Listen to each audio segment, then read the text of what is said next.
Hello everyone, welcome back to the channel. Hope you are doing well and fine, and in today's video I'll be showing you Bluetooth in laptop how to activate. So without wasting any time, let's just jump right into the video and make sure to watch this video till the end and follow the steps as well.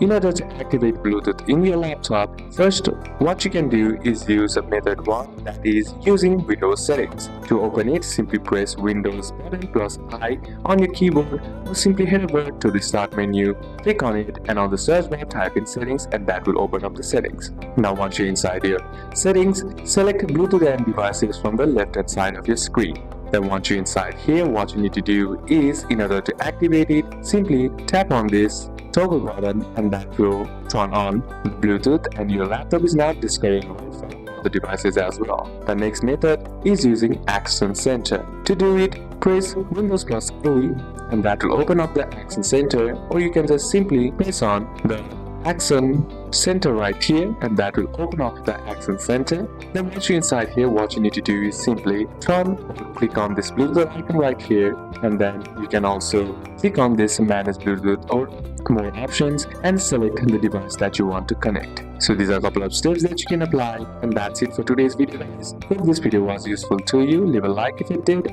comment down any questions that you have, and see you soon on the next one.